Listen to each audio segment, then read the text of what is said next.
Hello everyone, a very happy Dasara to all of you.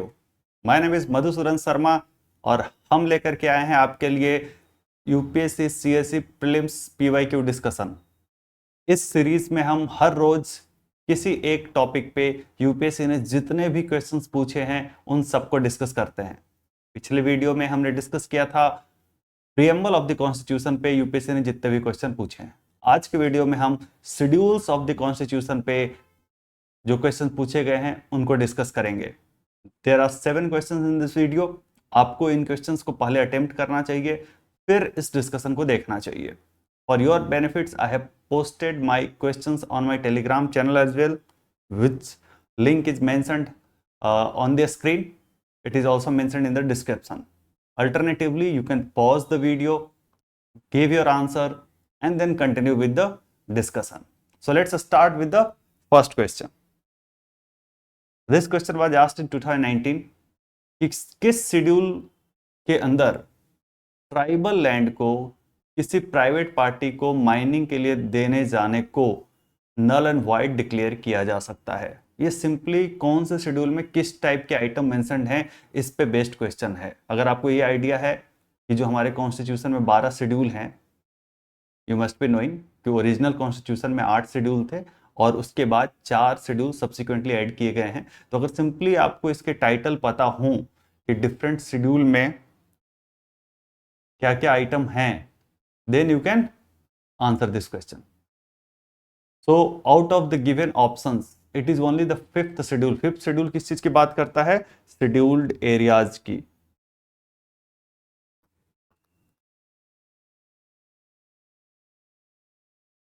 तो scheduled area की tribal की बात इन options में सिर्फ 5th शेड्यूल करता है। सो एक ऑब्वियस आंसर है कि it is the 5th schedule which will protect the right of tribals.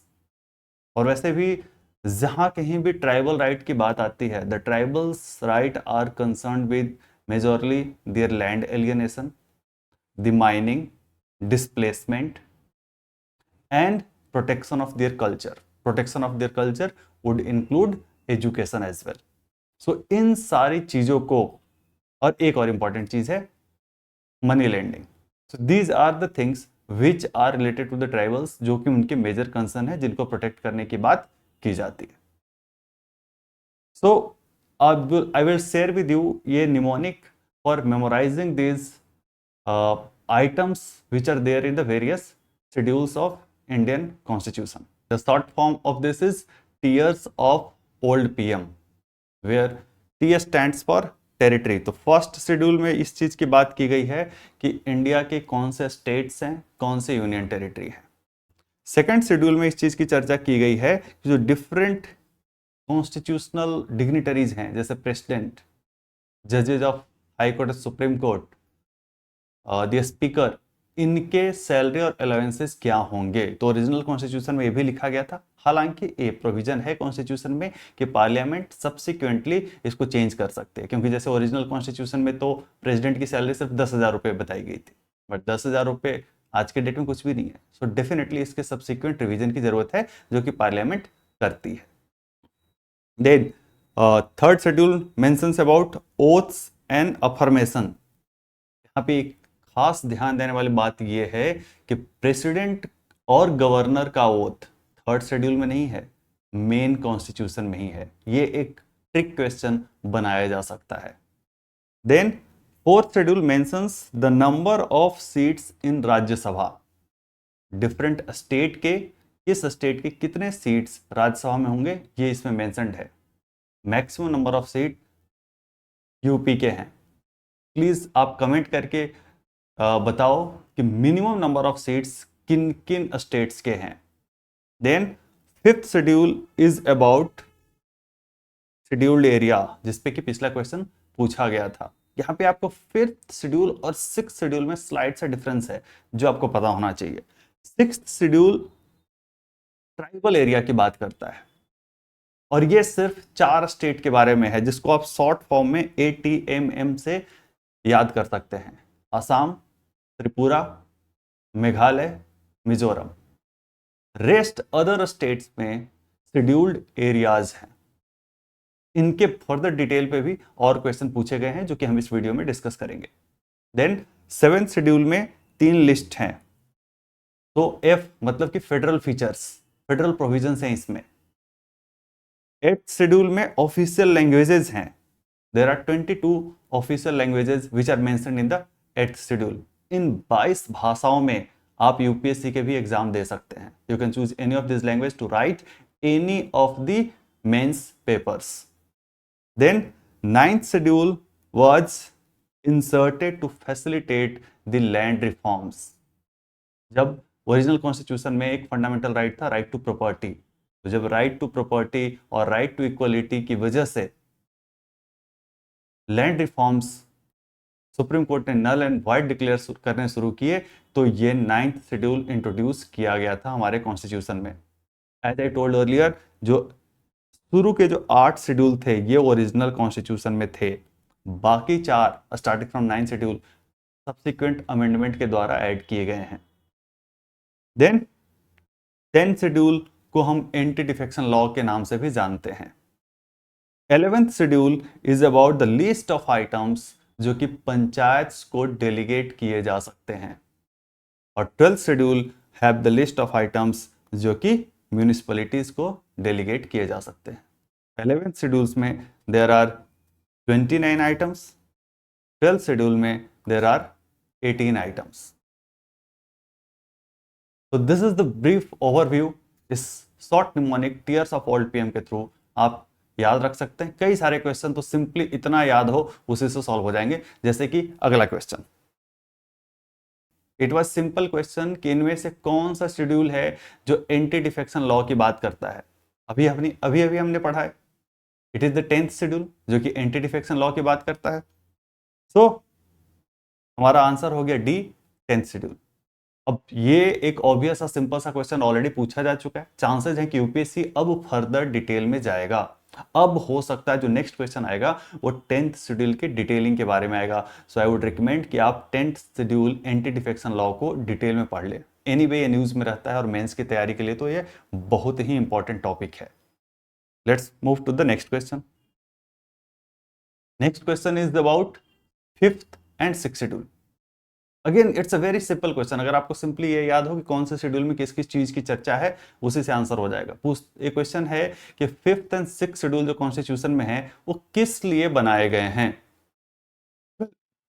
5th schedule schedule area के लिए है, 6th शेड्यूल ट्राइबल एरिया के लिए है। सो ये ट्राइबल्स के, शेड्यूल ट्राइब्स के इंटरेस्ट को प्रोटेक्ट करने के लिए। Let's look at all the options. A option बोलता है कि इंटरेस्ट ऑफ शेड्यूल ट्राइब्स, बिल्कुल सही है। लेकिन ऐसे कोई भी ऑप्शंस में, कोई भी क्वेश्चन में जहां पे A B C D option हो, पहला अगर ए देख के आपको लग रहा है कि ये मोस्ट अप्रोप्रिएट है, still as a matter of best practice आपको बी, सी और डी ऑप्शन भी पढ़ने चाहिए कि वो गलत तो नहीं है, वो गलत है ना, ये इंश्योर करने के लिए। So let's read them.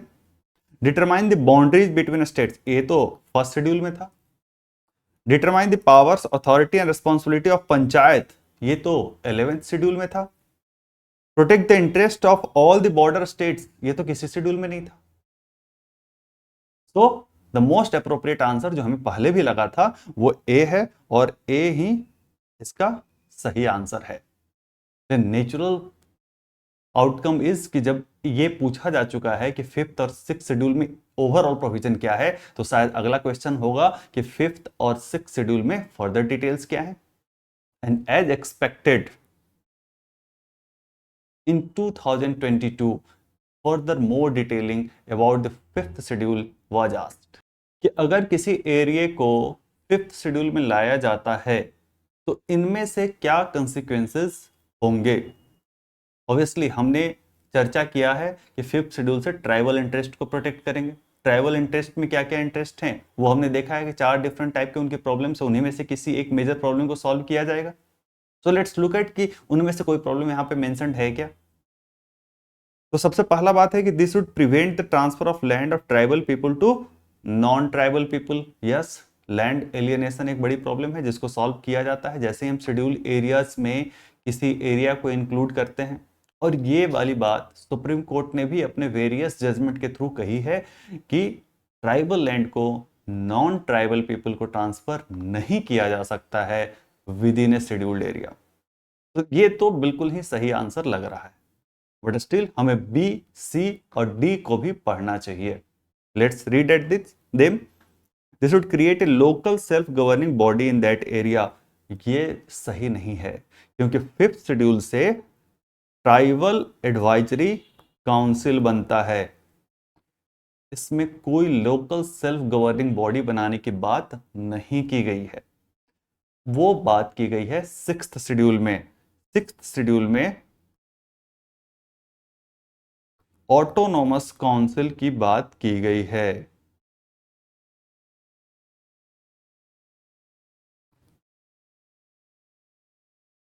That's why B is not a correct answer. And let's look at the C option. This would convert that area into a union territory. बिल्कुल भी ऐसी बात नहीं है। अभी अभी जम्मू कश्मीर को यूनियन टेरिटरी बना दिया गया, बट उसके लिए उनको शेड्यूल एरिया में बिल्कुल नहीं डाला गया है। तो आप प्रैक्टिकली भी इसको आंसर कर सकते हो। और बाकी अगर आपने फिफ्थ शेड्यूल पढ़ा है तब तो आप जानते हैं कि ऐसी कोई बात उसमें कही नहीं गई है। Then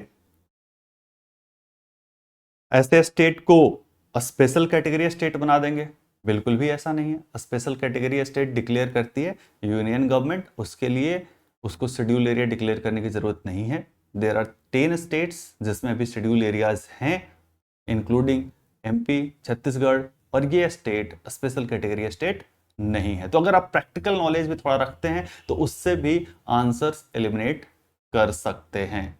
so most appropriate answer is a. Let's look at the next question. Next question ये कहता है, अगेन शेड्यूल एरिया के बारे में ही है, और जो कि 2023 में ही ये क्वेश्चन पूछा गया है कि इनमें से कौन से, सॉरी इनमें से कितने, यहाँ पे एक इंपॉर्टेंट चीज है, ये ट्रेंड पिछले 2 सालों में शुरू हुआ है। हाउ मेनी, जो 3 स्टेटमेंट है, 3 में से क्या एक स्टेटमेंट सही है, 2 सही है, तीनों सही है, ये पूछा जा रहा है। इन क्वेश्चंस में कौन सा स्टेटमेंट सही है मायने नहीं रखता है। तो let's look at these statements. पहला स्टेटमेंट क्या कहता है, within a state the notification of an area as schedule area takes place through an order of president. Yes, भले ही ये एरिया किसी एक स्टेट में डिक्लेयर होता है, बट इंडिया में कहीं भी किसी एरिया को अगर शेड्यूल एरिया डिक्लेयर करना है तो उसके लिए ऑर्डर प्रेसिडेंट के द्वारा इशू किया जाता है। This is correct answer. और ये सबसे बेसिक चीज है, सबसे पहले जब हम शेड्यूल एरिया पढ़ेंगे तो यही पढ़ेंगे कि कौन डिक्लेयर करेगा, प्रेसिडेंट डिक्लेयर करेंगे। Then the next thing is कि जो लार्जेस्ट एडमिनिस्ट्रेटिव यूनिट है वो डिस्ट्रिक्ट है, a smallest unit cluster of villages होते हैं। ये बात भी सही है। This is also a factually correct statement. The third, कि क्या जो कंसर्न्ड स्टेट के चीफ मिनिस्टर हैं वो एक एनुअल रिपोर्ट सबमिट करते हैं यूनियन होम मिनिस्ट्री को। ये फैक्चुअली 2 लेवल पे गलत है। एक तो कि इन शेड्यूल एरियाज के लिए जो स्पेशल रिस्पॉन्सिबिलिटी दी गई है वो गवर्नर को दी गई है, न कि चीफ मिनिस्टर को। तो यहां पे चीफ मिनिस्टर गलत है, इट शुड बी गवर्नर। दूसरी बात यह है कि जो एनुअल रिपोर्ट सबमिट की जाती है वो प्रेसिडेंट को सबमिट की जाती है, यूनियन होम मिनिस्ट्री को नहीं सबमिट की जाती है। So that's why the third statement is wrong. So how many of these statements are correct? There are 2 statements, first and second. तो आंसर हमारा हो जाएगा only 2 of these statements are correct. हाँ, एक चीज इंपॉर्टेंट हो गई यहाँ पे कि अब 5th शेड्यूल पे क्वेश्चंस पूछे जा चुके हैं डिटेल में। Most likely thing to be asked in the next prelims is detailed questions on 6th schedule. तो उसको आप बहुत अच्छे से पढ़ लें कि ऑटोनॉमस रीजन क्या होते हैं, ऑटोनॉमस डिस्ट्रिक्ट्स क्या होती हैं, ऑटोनॉमस काउंसिल्स क्या होती हैं, उनमें क्या स्पेशल प्रोविजन है। Let's move to the next question. Next question is about 9th schedule. Simple सा क्वेश्चन है जो 2019 में पूछा गया था कि 9th शेड्यूल कब बना था। तो अगर हम सिर्फ इतना जानते हैं कि 9th शेड्यूल जैसे ही कॉन्स्टिट्यूशन बना तो सबसे पहला अमेंडमेंट किया गया था, उस फर्स्ट कॉन्स्टिट्यूशन अमेंडमेंट के द्वारा 9th शेड्यूल को इंट्रोड्यूस किया गया था हमारे कॉन्स्टिट्यूशन में, और ये फर्स्ट कॉन्स्टिट्यूशन अमेंडमेंट हुआ था 1951 में। इसके बाद इस क्वेश्चन में दम नहीं बच जाता है। इसके बाद तो सिंपल है, 1951 में प्राइम मिनिस्टर कौन थे? Pandit Jawaharlal Nehru, who was the first prime minister. Next question is about the various schedules को कंबाइन करके क्वेश्चन पूछा गया था कि एजुकेशन पे इनमें से किन किन चीजों का फर्क पड़ेगा। देन यहाँ पे एक और चीज ध्यान देने वाली बात है कि ये वर्ड यूज किया गया है बियरिंग ऑन एजुकेशन। तो बियरिंग एक बहुत ही जनरल सा वर्ड है, अगर थोड़ा बहुत भी इफेक्ट या इंपैक्ट पड़ रहा है किसी चीज का तो उसको हम बोलेंगे कि it has a bearing on education. Let's look at these options one by one. क्या डीपीएसपी का बियरिंग ऑन एजुकेशन होता है? डेफिनेटली होता है। आर्टिकल 45 ये बोलता है कि state shall make effort for education of children up to age 6, क्योंकि 6 to 14 तो अब राइट टू एजुकेशन हो गया है, तो 6 साल से कम बच्चों के एजुकेशन का एफर्ट अभी भी डीपीएसपी में है। Rural and urban local bodies, उनके लिए भी स्पेशल प्रोविजन है 11th शेड्यूल और 12th शेड्यूल में कि वो प्राइमरी एजुकेशन अवेलेबल करा सकते हैं। आपने देखा होगा कि लोकल बॉडीज के स्कूल्स भी होते हैं कई जगहों पे, तो that's why second is also correct. हमने बोला है अभी आपको कि कल्चरल प्रोटेक्शन एक इंपॉर्टेंट एस्पेक्ट है ट्राइबल राइट्स को लेकर के। सो 5th और 6th शेड्यूल में इस चीज की चर्चा की गई है कि अपने कल्चरल प्रैक्टिसेस को प्रोटेक्ट कर सकते हैं, और इसके लिए एजुकेशन को भी रेगुलेट करने का राइट है। स्पेशली 6th शेड्यूल में स्पेसिफिकली ये चीज मेंशन्ड है। सो these two are also included. Then 7th schedule तो डिफरेंट आइटम्स को लिस्ट करता है। इसमें एजुकेशन जो है वो एक कंकरेंट लिस्ट में एक आइटम ही है। So who can make laws on education, both centre and state, ये बात 7th शेड्यूल में लिखी हुई है। So 5th is also correct. तो राइट आंसर इज 1, 2, 3, 4 एंड 5।